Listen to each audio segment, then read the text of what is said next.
fakers to feeders. Riven really, truly has seen it all. Thanks for watching.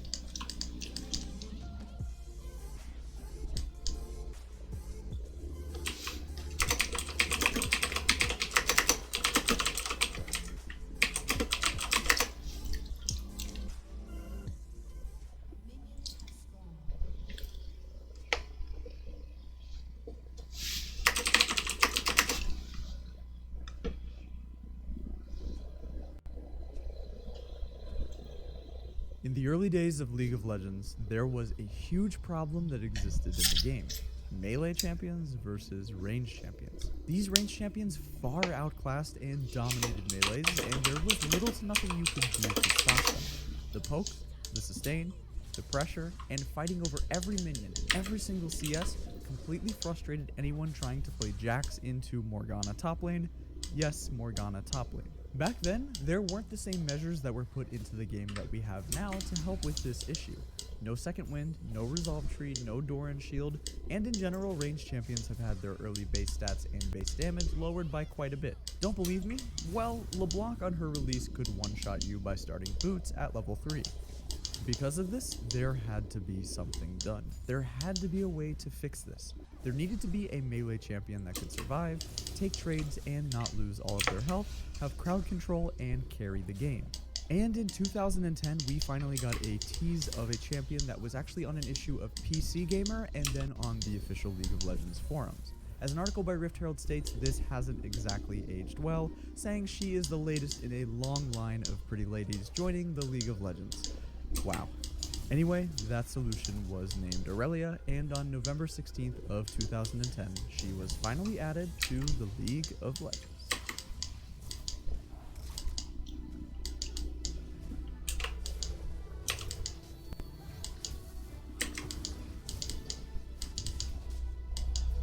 Fuck.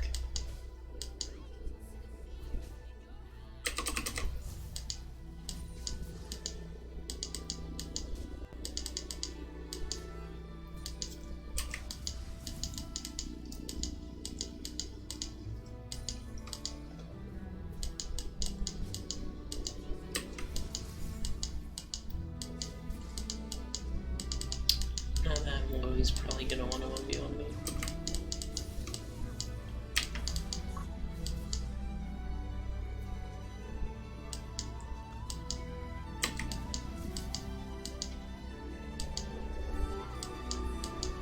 The reason I take boots on Veigar is because I can get in a couple extra autos, which is pretty strong early. I don't mana.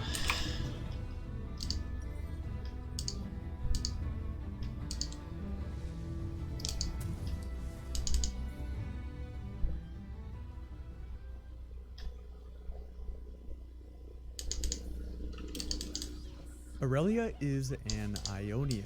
The Noxian occupation of Ionia produced many heroes, none more unlikely than the young Aurelia of Novori. Trained in the ancient dances of her province, she adapted her art of war using the graceful and carefully practiced movements to levitate I kinda want to try out tier row After proving herself as a fighter, she was thrust into the role of resistance leader and figurehead, and to this day remains dedicated to the preservation of her homeland. I've never killed a person, just a lot of Noxians. Aurelia was designed by Riot Ezreal, who designed a lot of the champions we know and love today. The idea of a melee champion who could do what she could do was refreshing. Overpowered for sure, but refreshing nonetheless. She had it all: the sustain, tankiness, damage, and CC to be a viable melee carry. We started off wanting a melee DPS who could thrive in our current anti-melee metagame. Thus, we gave her heavy defensive abilities, which could transition to heavy offensive abilities. For instance, He-10 style used to remove her life gain when it went on cooldown, so the player would have to make the choice between defense and offense. And Transcendent Blades used to provide a flat armor and magic resistance for each blade she had, so using her blades would cost her defenses. Both of these were neat conceptually, but the costs were so high that they hindered the player's moment-to-moment choices. We decided to move her to more of a fighter assassin who could survive in a team fight. This is accentuated by her resilience to disabling effects provided by her passive, as well as her life gain from both He-10 style and Transcendent Blades. Melee carries are nothing new, but in other games like Dota they were much more prominent. Heroes from Dota such as Anti-Mage, Phantom Assassin, and Bloodseeker are all good carries, but historically in League this isn't really a fun playstyle or what people find fun to play against. So designing a melee champion would end up being quite tricky, because if they had too much CC and were too tanky and did too much damage, then truly there would never actually be a chance for a ranged champion to do anything. A Caitlyn could never get away from an Aurelia. However, if they were too weak, they didn't have enough CC, and they couldn't even get out of lane, then ranged champions would always be dominant and would be up 100 CS every game. That is why Aurelia on her release posed a deadly threat in the top lane, and would shape the meta for League of Legends for many years to come after that. She is such an important champion and an important release for Riot's history. The same patch that Aurelia went live, Hexdrinker was added to the game to help out bruisers and melees with magic damage threats. Once players got a chance to play her and practice her, they eventually figured out what the best build would be, which would be Trinity Force into tank. At Season 2 Worlds, you can see Wicked building Trinity Force into GA and Black Cleaver, and aside from the Black Cleaver being a little bit weird by today's standard, that build isn't even too far off what she would build in 2019. However, during Season 1 and her early days, we saw a lot of interesting choices. In the Champion Spotlight video, Riot Ezreal, who was her main designer, spoke about her many build choices. Lifesteal and on hit, tank, DPS, full tank, full assassin, freak build a Youmuu's Ghostblade in his jungle Aurelia game. There were quite a few choices back then. Some players seem to really like Frozen Mallet as an item for Aurelia because of the chase down potential. The slow on her E and comboed with her Q for gap closing made her a deadly side lane threat. Remember that back then and back in the day, not every champion had mobility like they do now, so giving this melee champion her Q resets was kind of a crazy ability altogether. At Season 1 Worlds, Aurelia saw a moderate amount of play, having 3 bans and 4 picks. Truthfully, there were still some problems with her back then. At times, it was hard fitting into team comps, as players didn't know where she was supposed to go. Was she a jungler or a top laner? Were you supposed to build damage or tank? Was she only good mid-game? Was she only good early game? Did she scale well? She was seen as a good top laner, but the meta still didn't really favor her. However, once Season 2 rolled around, she became god tier. In Season 2, the jungle was changed. The jungle was made much easier to clear, and even though it did give less golden experience over time, it was also better for AoE champions because the big monster at the camp had less HP, and the little ones were given a bit more HP. Junglers could start longsword plus potions, or a health regen item, or a Doran's Blade, and have a nice, easy clear. This would allow more tanky and supportive style junglers to become S tier, as things such as Maokai, who would become the perfect fit for the new jungle, became one of the best junglers in the game. Season 2 would also be the era of 2 to 3 people on a team getting gold generation items. They were quite different back then, and they had very weak stats for their cost, meaning they were not gold efficient, but they passively generated 5 gold per 10 seconds. You could buy several of them. Philosopher's Stone gave health and mana regen, Heart of Gold gave health, and those two became the most common. Philosophers built into what is known as Shirelia's Reverie, and Heart of Gold built into Randuin's Omen. Supports, top laners, and junglers would usually end up with both of those, either selling them once they had no more item slots or would build their upgrades. Coupling this information together on top of people simply getting better at Aurelia, it's not hard to see why she became top tier. Your team composition was solid with an Aurelia top lane, a Maokai jungle, a Cassiopeia or Orianna mid lane, with a Kog'Maw and a Lulu bottom lane. The crazy thing is that in Season 1, most team comps that were played were essentially trolling by modern standards, but even just 1 year later in Season 2, that is a legitimate comp that could work in today's game, even with several reworks to these champions, which is kind of funny as well.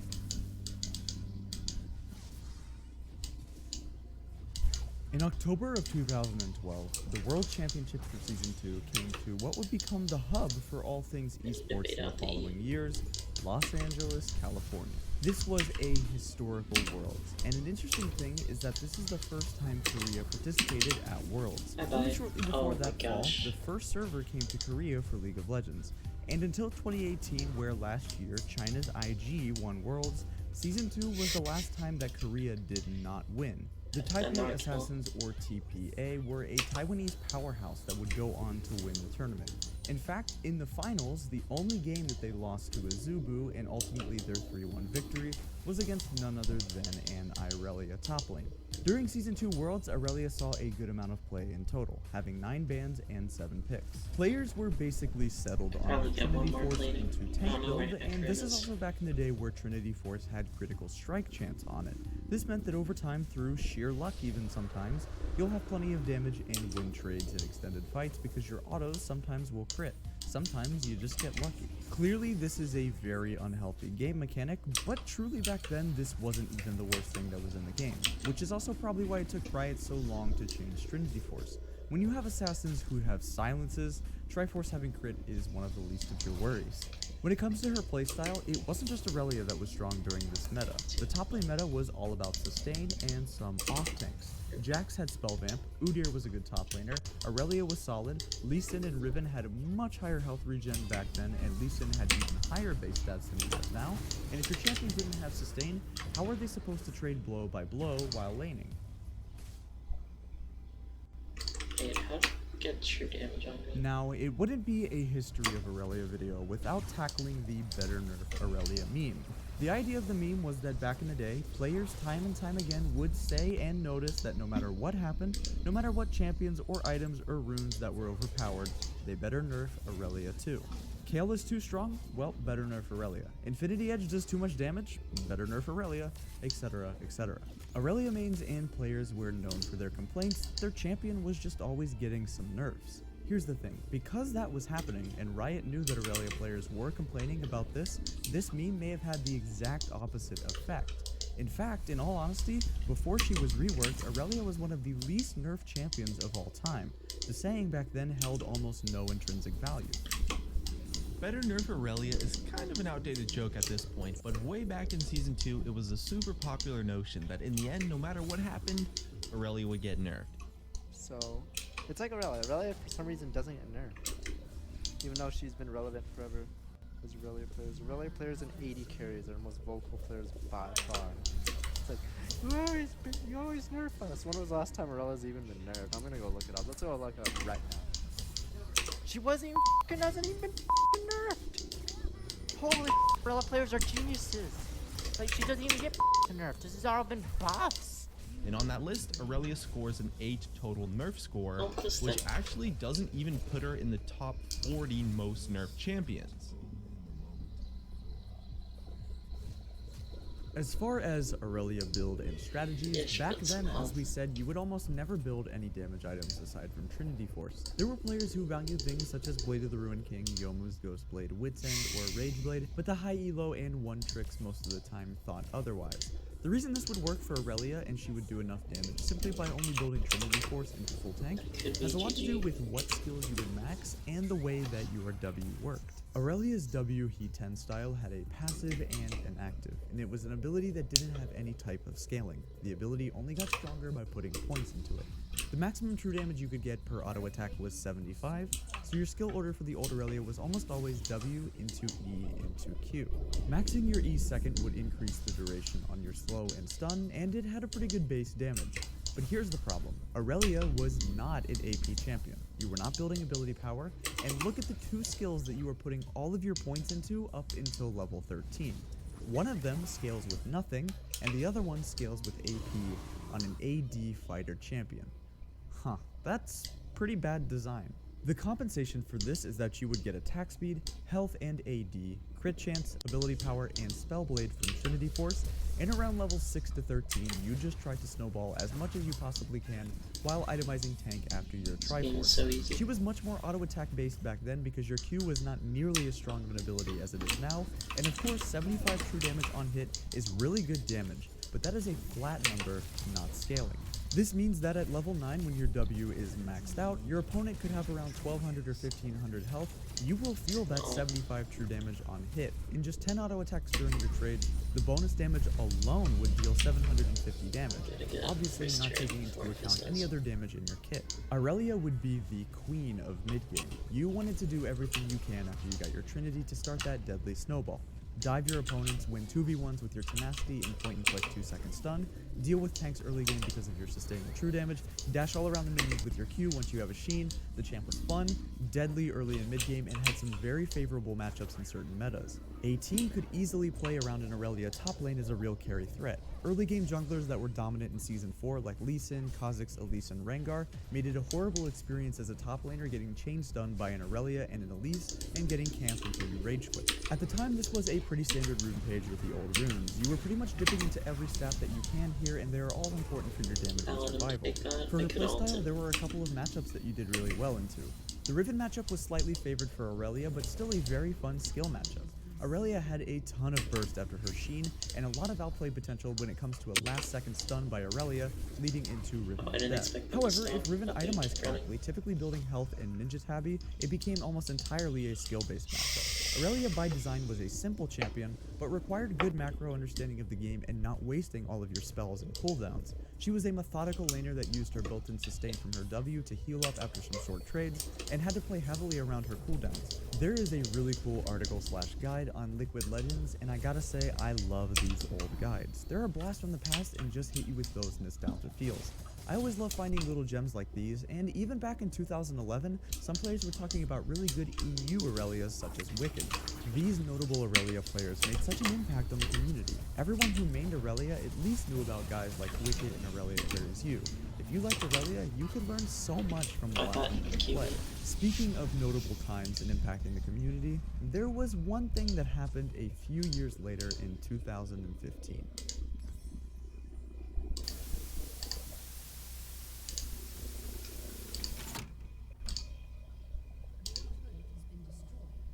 Skills better. They have many tanks. I have a couple tanks. We can go, Hey. Huh. I don't know if this is a mid-Rumble or if it's going to be a mid-Aurelia. Interesting. All right, well, Corki Aurelia chosen, and Gorilla may just be going with that safe Janna pick, but Coup Tigers have got to be scratching their heads right now. Yeah, I mean, if you look at Gorilla on your screen right now, he looks a bit confused. Aurelia mid was pulled out by none other than Faker in week 3 of LCK Summer. He had been practicing it quite a bit in solo queue against meta mid lane mages at the time such as Azir and Victor mid. If you don't remember this meta, this was the meta of super long range scaling mids. Back then you would even play Lethality Varus mid and just try to poke them out from maximum range. Turns out, Aurelia mid could do well versus those types of champions. While it's true that you were heavily outranged, these types of champions, if they got jumped on, would not be able to get themselves out. Victor's stun from his W took a long time to ramp up, Varus only has a little bit of a slow on his E and CC with his ultimate, and Azir's escape with his E is a very long cooldown unless he wastes his ult just to get an Aurelia off of him. Because of her Q resets, built-in sustain and built-in tenacity, you could actually farm mid lane and move around the map. It's not too different from a Zed mid, except early game you're quite a bit tankier. As the story always goes with Faker though, if he knows how to play something, chances are he knows how to play against something too. At Season 5 Worlds, G4 would end up sniping away Faker's Aurelia mid to kinda show him up. After all, they were a wildcard team playing against the best team in the world. Let's just say it didn't work out too well for G4. Blast both these guys, their base health is actually quite low. Both do plenty of damage early on, so like an all-in is possible to the damage. You can see G4 trying to go flash. There's a go. See popped, and he's going after G4. He's got no flash. He's got no life. First blood, 1v1. Olaf versus Aurelia. That's a sentence that was actually said in the World Championships. He's in trouble, man. G4 goes in on Faker to zone him out. Faker pops out Ragnarok, gonna slow him down with the undertow. 07 backing off already. The action. He's in trouble. There's One more. one. There's the two. A little bloodthirsty action for Wolf there. your team's so segmented. There's only 4 of us left. After Season 5, heading into Season 6 and Season 7, in pro play, Aurelia didn't seem too prominent. She was picking spots here and there, but mostly either full tanks or full carries were played top lane during this era. Rarely were there bruisers on top. That being said, she was seen as a good counterpick to Gnar, who used to be very strong in competitive play. Aurelia did well with Fervor's battle as a keystone choice, and because you could easily jump onto Gnar and he had no hard CC in his mini form, you didn't really have a bad time against him. It felt like Gnar, unless played perfectly, you always opened yourself up to being punished. During this time frame, Aurelia also received a splash art and base art square update. On patches 6.7 and 6.8, Riot wanted to unify champion arts globally. Some of their older champions had completely different splash arts on servers like the Chinese server versus all of the other ones. Some arts they updated completely, and others they unified together with the Chinese counterpart. Aurelia was given her Chinese splash art, which some did complain about the green background being a bit lazy, but that's more subjective than anything. Personally, I did like the old one better, but hey, I can see why the Chinese one is nice too. In solo queue, however, Aurelia was a strong bruiser in Season 5, receiving a nerf on patch 5.6, and again in Season 6. Trinity Force was changed to give cooldown reduction, which being much healthier for the game, also allowed a champion like Aurelia to spam her already decently low cooldown spells more often. She was already one of the best champions using the new corruption potion at the time, and she would be nerfed again on patch 6.13. She also received a massive change to her passive on patch 6.16. This would be the straw that broke the camel's back for Aurelia as a champion, and ultimately would shape the way the rest of her existence as this version would play out. You see, this change was not only an intended nerf, of course, but there were also serious problems with this as well. There were plenty of bugs that would cause Aurelia's passive simply to just not work anymore. So where does this leave us? Well, in Season 7, Aurelia had some problems. She was no longer a very good fighter. Honestly, she was kind of a dead champion during Season 7. So let's see. How about we talk about this item? Duskblade of Drakthar became a fun and interesting Aurelia build for a while. It would help your one-shot rotation and give you 30% CDR in combination with Trinity Force. Players were trying this for quite a while, and it seemed pretty good. It helped compensate for the last couple of nerfs, and Aurelia found herself to be a straight-up assassin. Unfortunately, as things go, a lot of champions were also good with Duskblade, not just Aurelia, so the item was eventually nerfed, and it no longer became viable despite its time in the spotlight. Okay, so in the story we went from unsure what her role is, to relevant and good champion for 3 to 4 years, overpowered for 1 year, just kind of okay, overpowered again, short time in the spotlight as an assassin, and now bad and kinda useless, and outclassed by Riot's new fighters that have just become the better version of Aurelia. They were just her new version. So what now? Well, we knew that the Aurelia rework was coming even as early as 2017. Riot released their official champion roadmap in October of that year, letting us know they were in the process of reworking Swain, Aatrox, and of course, Irelia. The first teaser was uploaded to the League of Legends YouTube channel on March 16, 2018. Irelia's journey to being reworked was a long and tough one for Riot, however, their reasoning for reworking her I still do believe is solid. Because we started to see this really big difference between the stuff we're really proud of releasing and then stuff that we probably could have done a little better when we released it. Irelia is kind of an unusual choice as far as that goes. She can do everything, but she doesn't really excel in all those things. She has a very strong fantasy that's resonated with a lot of our players, but her gameplay has generally been lacking in actually delivering on that fantasy for one. It's not fulfilling the fantasy of multiple blades flying at you or multiple blades were dancing at you.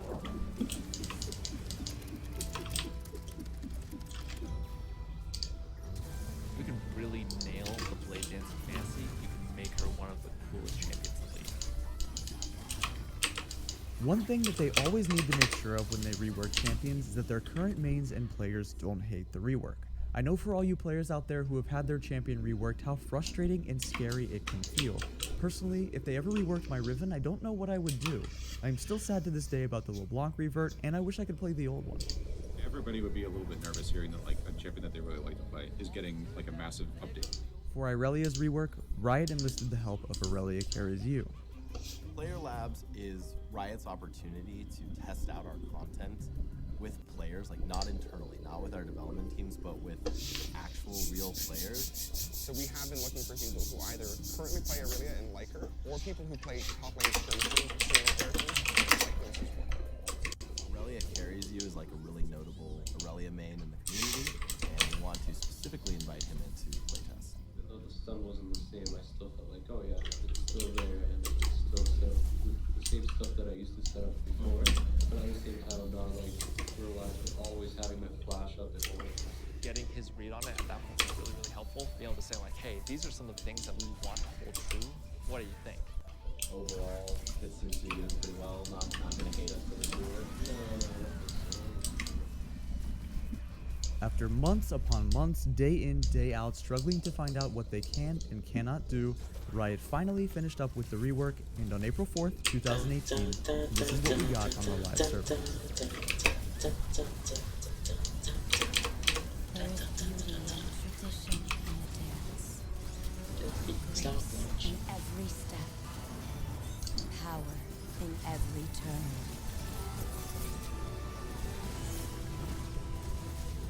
Our dance is an honor to perform. And the last thing our enemies will ever see.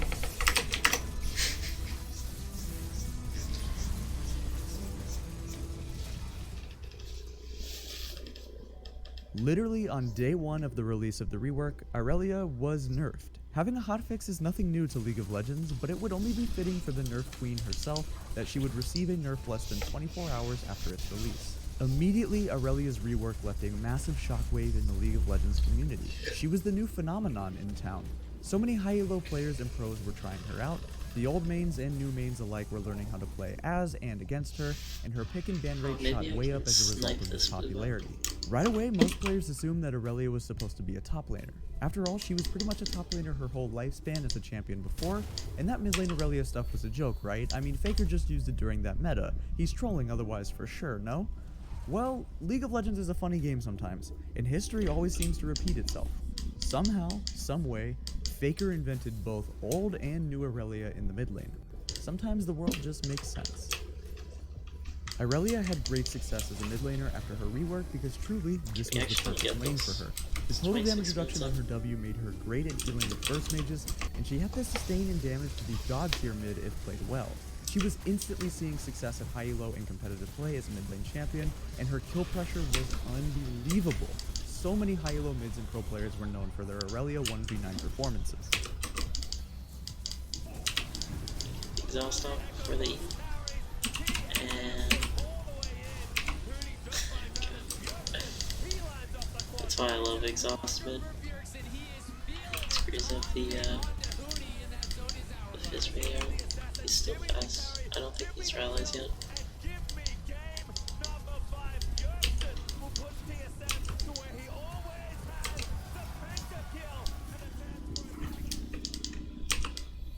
At the time, she seemed quite unfair and unfun to play against as a mid laner. She even synergized very well with the old Conqueror rune. Back when the resolve tree was best in every situation, Irelia's would be even tankier by taking bone plating. She received several nerfs as the days went on due to her prominence in the mid lane. The mid lane meta at the time was Irelia, LeBlanc, Aatrox, and Akali, 3 of which were recently reworked into those states. The meta was all about being as hard to 1v1 as possible and being strong enough early game to help your jungler contest Scuttlecrab with your lane priority. While measures have been implemented since then to help with this problem, this is still a major issue Riot is trying to tackle today. Riot didn't seem to be a big fan of mid lane Irelia, and she would eventually be pushed out of the mid lane because of several changes she received. Firstly, Irelia's W damage reduction was changed to now only be physical damage reduction. Also, maxing the E second is now better for more stuns, but this is worse for mid lane Irelia as being able to max your W before as a second choice with 65% damage reduction, as well as the cone of wave clear was quite helpful for mid. Also, the new Conqueror rune after its rework has made it much better against tanks, and it's great in very, very extended long fights, but definitely hurt the burst for mid lane. Irelia right now is seen as a B or A tier top laner, and is situationally a good pick into some other fighters and tanks, as her physical damage reduction and level 6 all-in is quite good. Of course, not everything is about balance, or pro play, or even how OP or fair a champion is. Sometimes, League of Legends is all about fun and entertainment. After all, it's just a game at the end of the day. There is no better way to get entertainment in gaming than on Twitch.tv. Twitch streamers can be aided and successful by how exciting their gameplay is. And when you play really flashy champions such as Irelia, and you are incredibly good at the most popular game in the world, success is almost a given. One streamer that has become incredibly popular over the last couple of years, but even more recently because of his Irelia gameplay, is TF Blade. TF Blade, otherwise known as Ashkin, has been challenger for multiple seasons, and has always been known for his Irelia and his Akali. However, he has blown up in popularity ever since both of those champions have received. This guy's voice is alright, but I still like other background noise more.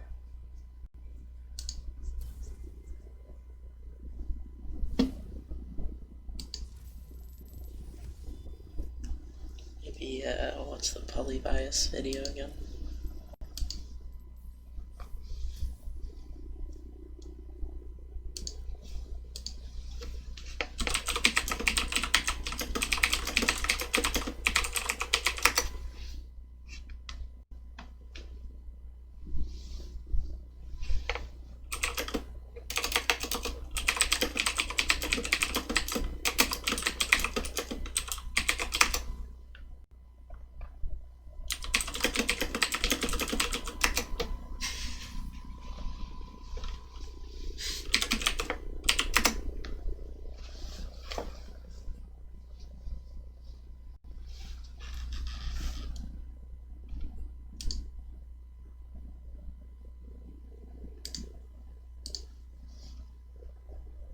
Let's see how long it takes my computer.